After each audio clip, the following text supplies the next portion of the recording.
नमस्कार, आप सभी का बहुत बहुत स्वागत है। आप देख रहे हैं वॉर ऑफ स्टेट। मैं हूं परमीश। सीएजी की दूसरी रिपोर्ट पेश होते ही केजरीवाल की पार्टी के तोते उड़ गए हैं। इस रिपोर्ट से साफ हो गया है कि कैसे दिल्ली को दोनों हाथों से केजरीवाल ने 11 सालों तक लूटा। सीएजी रिपोर्ट पार्ट 2 में दिल्ली के हेल्थ सिस्टम में गंभीर खामियों का खुलासा हुआ है। स्टाफ की कमी के साथ साथ कई अस्पतालों में मॉड्यूलर ऑपरेशन थिएटर तक बंद पड़े रहे। एम्बुलेंस सेवाएं जरूरी उपकरणों के बिना चल रही हैं। सीएजी की रिपोर्ट भी ये दिखाती है कि दिल्ली में स्वास्थ्य सेवाओं के प्रबंधन में कई गंभीर खामियां हैं। वहीं आम आदमी पार्टी के विधायकों को विधानसभा में भी नहीं घुसने दिया गया, जिसके बाद आपने बीजेपी सरकार पर तानाशाही का आरोप लगाया। आपने एक्स पर लिखा, बीजेपी ने सत्ता के नशे में चूर होकर नेता प्रतिपक्ष आतिशी और आप विधायकों को सड़कों पर निकलने और कहीं भी जाने तक से रोक रही है। आपके विधायकों को उनके घरों से 20-30 किलोमीटर दूर बीच सड़क पर रोक दिया गया। यह अघोषित आपातकाल नहीं तो और क्या है। इधर सीएम रेखा गुप्ता ने शाह से मुलाकात करके केजरीवाल और उनकी पार्टी के खिलाफ एक्शन की तैयारी कर ली है। तो कैसे दिल्ली में हो चुकी है आम आदमी पार्टी की घेराबंदी, इसी पर चर्चा के लिए स्टूडियो मौजूद हैं कैपिटल टीवी के editor in chief doctor Manish Kumar और एग्जीक्यूटिव एडिटर राजीव कुमार। आप दोनों का बहुत बहुत स्वागत है। धन्यवाद। दिल्ली विधानसभा के पटल पर जैसे ही सीएजी पार्ट 2 आया, वैसे ही केजरीवाल और उनके तमाम नेताओं के यह कहें कि एक तरह से नींद ही उड़ चुकी है। देखिए क्या फ्रॉड इसने चलाया 10 साल, और मैं इसके लिए मीडिया को भी दोष देता हूं। हॉस्पिटल में उपकरण नहीं है, टेस्ट नहीं हो रहे, दवाई नहीं है, इंफ्रास्ट्रक्चर नहीं है, पैसे जो अलॉट होते हैं उसमें सिर्फ 28% आप खर्च करते हो। मोहल्ला क्लिनिक में थर्मामीटर तक नहीं है, टॉयलेट तक नहीं है, बेड नहीं है, डॉक्टर्स नहीं है, बंद पड़े रहते हैं। और आपने क्या छलावा क्रिएट किया। ये मीडिया में अपने दलालों के माध्यम से कि कोई वर्ल्ड क्लास हेल्थ सिस्टम तुमने क्रिएट कर दिया। अभी एजुकेशन घोटाला भी निकलेगा, ये शिक्षा क्रांति, तो ये जो क्रांति नंबर 1 कि स्वास्थ्य क्रांति हमने कर दिया, ये मॉडल आप समझिए कि कितना बड़ा धूर्त है ये।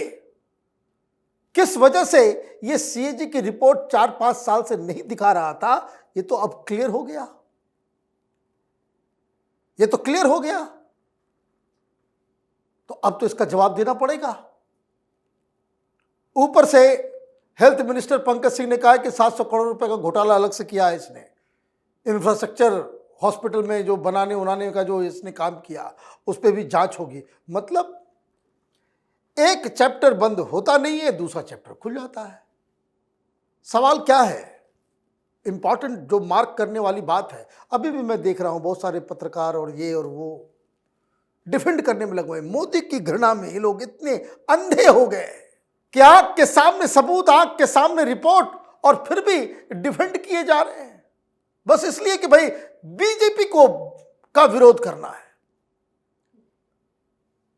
आप इस बात को समझिए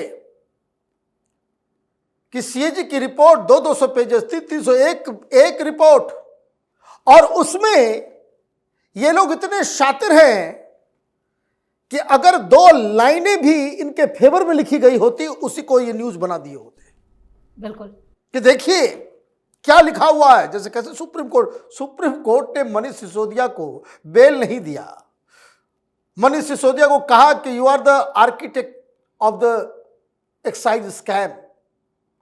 आप करता धरता हो, उसके मेन आदमी हो तुम, आपको बेल नहीं दिया जा सकता। बेल रिजेक्ट हो गया, लेकिन मीडिया में पत्रकारों के जरिए, दलाली माल के जरिए क्या किया कि देखिए सुप्रीम कोर्ट ने कहा कि भाई 5 मिनट में ये जो है वो आपका केस जो है वो खराब हो जाएगा। क्यों? एक लाइन लिखा हुआ था और वो किसी और संदर्भ में था। तो ये छल प्रपंच धोखाधड़ी करके ये लोगों को बेवकूफ, मैं शुरू से कहता आ रहा हूं कि जिन लोगों ने भी केजरीवाल में भरोसा किया, उसकी राजनीति में भरोसा किया, उसको अपना मिरर के सामने खड़ा होना चाहिए और पूछना चाहिए मूर्ख कैसा दिखता है, तो अपनी छवि को देख करके कहना चाहिए कि हमको तो गजब का मूर्ख बना करके चला गया ये आदमी। और ये चीख चिल्ला रहे, डेमोक्रेसी याद आ रही है। छोटे छोटे रिपोर्टर्स को तुमने कैद करके थाना और जेल पहुंचवाया पंजाब में, तो मैं डेमोक्रेसी के ऊपर लेक्चर देने का कोई अधिकार ही नहीं है। बिल्कुल, दिल्ली मॉडल का जो ढोल केजरीवाल अब तक बजाते रहे हैं वो पूरी तरह से फट चुका है। तो क्या दिल्ली में उनकी सियासत भी खत्म? देखिए, दिल्ली मॉडल का ढोल पहले से फटता रहा है, लेकिन वही कहा जाता है कि मीडिया में इसको उस तरीके से नहीं दिखाया गया, क्योंकि हेल्थ डिपार्टमेंट के अंदर जितने घोटाले हैं, सीएजी रिपोर्ट में बाइफरकेट किया गया कि फिनेंशियली कैसे इन लोगों ने लूटा है, इसमें क्या क्या खर्च किए जाने चाहिए थे और खर्च नहीं किए हैं, और किन मामलों में खर्च किए जाने चाहिए थे उस फंड को डाइवर्ट किया है। ये सारे मामले थे, लेकिन फिर भी दिल्ली के हेल्थ सेक्टर के ऊपर दिल्ली हाई कोर्ट में मामला दर्ज है, और उसमें हर बार ये दिल्ली के हेल्थ मिनिस्टर को बुलाया जाता था, हेल्थ सेक्रेटरी को बुलाकर पूछा गया कि भाई आपने हॉस्पिटल खोल रखा है और वहाँ बेड नहीं है, वहाँ पर आपके पास छोटे छोटे इंस्ट्रूमेंट नहीं है जो हर हॉस्पिटल में होने चाहिए थे, आईसीयू बेड ही नहीं है, तो आप किस आधार पर मॉडल की बात करते हो। यहां तक कहा गया कि 1200 करोड़ रुपया आपने एडवर्टीजमेंट पर खर्च कर दिया, और आप कह रहे हैं कि अभी पैसा ही नहीं है हमारे पास हॉस्पिटल में आईसीयू बेड बनाने के लिए।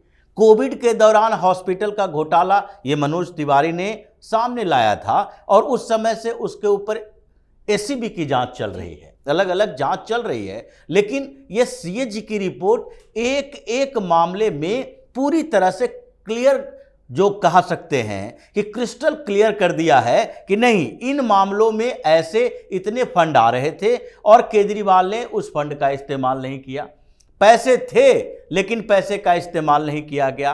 किन किन हॉस्पिटल में कितने स्टाफ की जरूरत थी, अभी जैसे डॉक्टर साहब ने कहा, हेल्थ मिनिस्टर पंकज सेन ने मीटिंग बुलाई थी, तो उस समय सबसे पहले सेक्रेटरी को यही कहा कि देखो जितने हॉस्पिटल हैं ये कोई एनजीओ नहीं चल रहा है, ये सरकार है, और सरकार के अंतर्गत दिल्ली सरकार में जितने हॉस्पिटल हैं ये आप रिक्वायरमेंट बताएं, जल्द से जल्द 1 सप्ताह के अंदर रिक्वायरमेंट बताएं कि किस हॉस्पिटल में कितने स्टाफ की जरूरत है, डॉक्टर की जरूरत है, नर्सेस की जरूरत है, हॉस्पिटल के लिए अलग से जो स्टाफ होते हैं, सफाई कर्मचारी से लेकर हॉस्पिटल बॉय तक, उन लोगों की कितनी जरूरत है, ये पूरी लिस्ट देकर आओ, उसके बाद हम लोग इस पर रिक्रूटमेंट करेंगे, ये वैकेंसी निकाली जाएगी। तो ये सारे फर्जीवाड़े तो पहले से चल रहे थे और हम लोग तो बराबर इन मुद्दों पर चर्चा करते थे, लेकिन जब ये नैरेटिव ही मीडिया ने क्रिएट कर दिया था कि आम आदमी पार्टी के लोग आए और कह दे कि हमने तो स्वास्थ्य क्रांति ले आए, और किस आधार पर 2-3 हॉस्पिटल, यहां दिल्ली गवर्नमेंट में हॉस्पिटल दिल्ली गवर्नमेंट के कौन है और फिर कौन हॉस्पिटल सेंट्रल गवर्नमेंट के हैं, ये सामान्य लोगों को पता नहीं है। कई लोग ऐसे मिलेंगे कि हमने राम मनोहर लोहिया हॉस्पिटल में इलाज करवाया और बढ़िया इलाज हुआ और ये अरविंद केजरीवाल के कारण हुआ है, ये समझ नहीं है, तो उसके बाद कहा क्या जा सकता है। इसीलिए अब जो सीएजी की रिपोर्ट आई है उसमें अलग अलग डिपार्टमेंट की जांच होगी कि किस डिपार्टमेंट में हेल्थ सेक्टर के अंदर कौन से घोटाले हुए हैं और उसमें मिनिस्टर की क्या भूमिका है और उनके सेक्रेटरीज की क्या भूमिका है। अभी बड़े फेरबदल हो रहे हैं, इसलिए अरविंद केजरीवाल केवल अपने पार्टी के नेताओं के लिए नहीं बल्कि खतरा तो बना हुआ है सरकारी अधिकारियों के लिए, जिससे मिली भगत करके इन लोगों ने करोड़ों रुपया उड़ाए हैं। इसलिए अब वही सरकारी अधिकारी इसके खिलाफ गवाही देगा कि हम तो प्रेशर में थे, हमें मंत्री साहब ने कहा, हमने साइन कर दिया। तो स्थितियां आम आदमी पार्टी के लिए विकट है, और इसलिए ये जितने ड्रामे चल रहे हैं पार्टी के बाहर और पार्टी के अंदर, ये बाहर में आकर ड्रामा ही इसलिए कर रहा है, हंगामा इसलिए कर रहा है कि अभी भी सरकार दबाव में आ जाए और हमारे खिलाफ एक्शन कमजोर कर दे। लेकिन फिलहाल तो हालात नहीं लग रहे हैं कि सरकार दबाव में आने वाली है। अमित शाह के साथ सीएम रेखा गुप्ता की मुलाकात, क्या है इसके मायने? देखिए, इसके मायने बिल्कुल साफ है। जो डबल इंजन की सरकार जिसको कहते हैं कि डबल इंजन का मतलब ये हो गया कि मोर पावरफुल तरीके से जो है इंजन चलेगी, जहां कहीं दिक्कत है, जहां चढ़ाई है, वो भी बड़ा स्मूथली चलेगा। सबसे अच्छी बात क्या है, गवर्नेंस में एक फंडामेंटल डिफरेंस नजर आएगा। मुख्यमंत्री रेखा गुप्ता ने कहा कि हम हर 1 महीने में मिलेंगे। 1 महीने में क्या मुलाकात होगी, क्योंकि आज अमित शाह ने साफ साफ कह दिया कि जो क्राइम कैपिटल बना हुआ है वो किसी भी कीमत पे हमें कोई भी इंसिडेंस यहाँ पे नहीं चाहिए। और कौन किसके लिए जिम्मेदार है, जिम्मेदारी तय होगी। अमित शाह का काम करने का तरीका अलग है। वो पहले जिम्मेदारी ढूंढते हैं, भाई कौन, अगर कोई गड़बड़ी होगा तो किसका गर्दन कटेगा, वो पहले तय कर दो। दूसरी चीज, ये जो मॉडल डिफरेंस इसलिए नजर आ रहा है, ये काम अरविंद केजरीवाल भी कर सकता था कि अरविंद केजरीवाल प्रधानमंत्री से मिलकर के कहता कि देखिए हम लोगों को एक साथ मिलकर के दिल्ली की सेवा करनी है, तो होम मिनिस्ट्री के साथ एक कोऑर्डिनेशन कमेटी बना लेते हैं, हमें जो दिक्कत होगी हम वो बात कर लेंगे, वो स्मूथली राजनीति अपनी जगह चलती रहेगी और ये सारा काम भी जो है अलग से होता रहेगा। लेकिन इसकी तो प्रवृत्ति ही लड़ाकू वाली है। ये हर जगह लड़ता है, पार्टी के अंदर लड़ता है, पार्टी के बाहर लड़ता है, पुलिस से लड़ जाता है, वो एलजी से लड़ जाता है, केंद्र सरकार से लड़ जाता है, पुलिस कमिश्नर से लड़ जाता है। कोई ऐसा डिपार्टमेंट, कोई ऐसा चीज बचा जिससे ये लड़ाई नहीं की। तो यहां अब कोऑर्डिनेशन, गवर्नेंस, जो पहले लड़ाई झगड़े की वजह से एक दूसरे के ऊपर दोषारोपण हो रहा था, अभी इस वर्डिक्ट के बाद दिल्ली के लोगों को एक ऐसी सरकार मिल रही है जो केंद्र के साथ कोऑर्डिनेट करेगी। अब क्या होगा, जो बातचीत से समझे फ्री हैंड दिया गया है मुख्यमंत्री को, अब एमएलए भी एसएचओ को फोन करके अपने ग्रीवांसेस को वो देखभाल कर सकते हैं। ये क्लियर कट आदेश दिया गया। ये वार्तालाप से भी हो सकता था, पहले भी हो सकता था, शीला दीक्षित के समय भी होता था। लेकिन आपको तो गवर्नेंस का, आपको तो प्रधानमंत्री बनना था ना, आपको तो प्रधानमंत्री बनना था, आपको पाकिस्तान खालिस्तान का प्रधानमंत्री भी बनना था, प्रधानमंत्री बनना किसी भी तरीके से। आजाद पंजाब का। ये अभी देखिए कैसा, आप ये समझिए कि क्या इसने किया। अब दूसरी एक चीज और जो दिल्ली के लोगों को अच्छा लगेगा कि आज जो बैठक हुई, तमाम तरह की एजेंसियां थी, इसमें बहुत सारी खुफिया एजेंसियों को भी बुलाया गया था। दिल्ली के अंदर में इंटर स्टेट क्राइम सिंडिकेट जो चल रहा था, कोई इधर से पंजाब का है, तो हरियाणा का है, तो राजस्थान का है, मध्य प्रदेश का है, उत्तर प्रदेश का है, भाग भूग करके सब लोग यहाँ पे आकर के गैंग चला रहे थे। ये सबका भी निपटारा होगा। ये जो गोली चलने की जो घटनाएं बहुत सारे इलाकों में मिलती है, ये रोहिंग्याज और बांग्लादेशी जो छबटमार कर रहे हैं, जिस तरीके से दिल्ली के अंदर में आतंक मचा हुआ है रोहिंग्या और बांग्लादेशी घुसपैठियों का, इन सब के ऊपर भी बहुत कड़े कदम उठाए जाएंगे। अमित शाह के बारे में यही कहा जाता है कि वो रिजल्ट ओरिएंटेड बातचीत करते हैं। आप देखिएगा कि एक भी घटना जो अगर होती है तो दिल्ली पुलिस किस स्पीड से काम करती है, इसका आपको बहुत जल्दी ही एग्जाम्पल मिल जाएगा। तो व्हाट इज गुड, अच्छी बात क्या है इसमें अच्छी बात यह है कि अब केंद्र सरकार और बाकी एजेंसियों के साथ जो दिल्ली सरकार का जो परपेचुअल झगड़ा चलता था, वो झगड़ा अब कोऑर्डिनेशन में बदल गया है। बिल्कुल, दबाव में तो इस वक्त आम आदमी पार्टी के विधायक भी हैं जो सीधे तौर पर तानाशाही का आरोप लगा रहे हैं बीजेपी पर। देखिए, तानाशाह कौन है ये तो इस हंगामे से पता चलता है। आतिशी मार्लेना अपने सारे विधायकों के साथ विधानसभा पहुंचती है। विधानसभा से सस्पेंडेड है ये लोग, तो विधानसभा के अंदर जाने नहीं दिया जाएगा। और उसके बाद वहां पर ये लोग तमाशा क्या करना शुरू करते हैं, इन लोगों ने सीधे तौर पर मीडिया में बयान देना शुरू किया कि राष्ट्रपति को हमने चिट्ठी लिखी है, अब हम सारे लोग राष्ट्रपति भवन की तरफ मार्च करेंगे।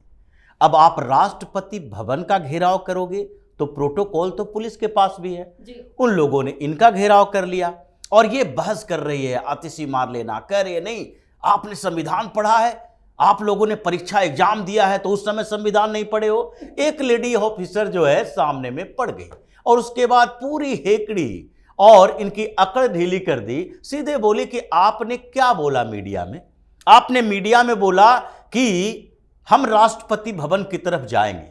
राष्ट्रपति भवन की तरफ जाने के लिए आपको अपॉइंटमेंट की जरूरत होती है और हमें यह प्रोटोकॉल सिखाया गया है, इस प्रोटोकॉल का पालन करना होगा। आपने यहां बयान दिया, यहां से आप आगे नहीं जा सकती है। घर जाने की बात है कि 20 किलोमीटर दूर है हमारा घर, 30 किलोमीटर, तो आप चलो पुलिस की गाड़ी में, हम तुम्हें घर छोड़ देते हैं। उसके बाद से इन विधायकों के मूड उतर गए, चेहरे पर रंगत उड़ गई और इसके बाद पुलिस ने घेराव कर लिया कि आपको जाना है इस तरफ जाओ, उस तरफ नहीं, गाड़ी कहाँ है, हमारी गाड़ी रोक ली गई।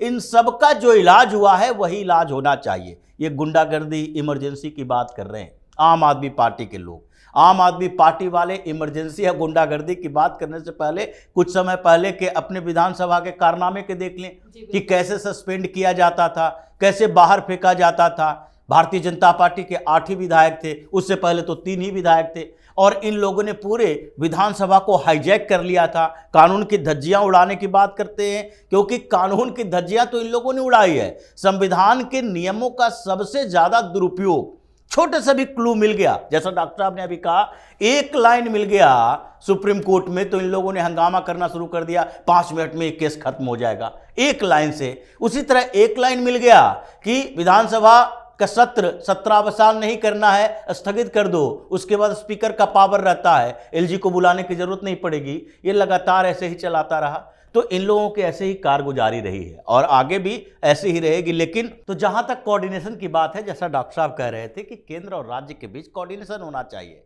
इसी बात को लेकर उमर अब्दुल्ला ने आज अरविंद केजरीवाल की पूरी हेकड़ी निकाल दी है।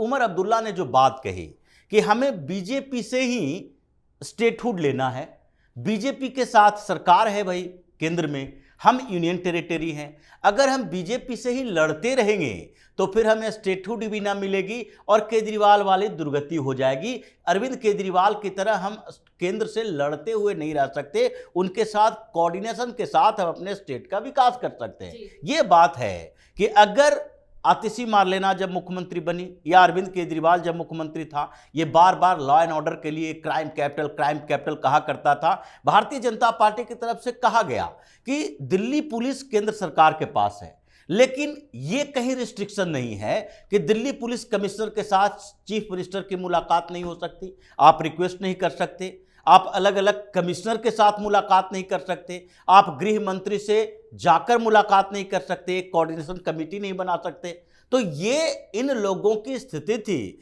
कि आप लड़ते झगड़ते हुए सरकार चलाना चाहते थे और जो नाकामी है उसके लिए बार बार लोगों को भरमाना चाहता था कि देखो काम करने नहीं दे रहा है एलजी और केंद्र सरकार। तो आज लोगों को जब समझ में आया तो अरविंद केजरीवाल दिल्ली से उड़ चुका है।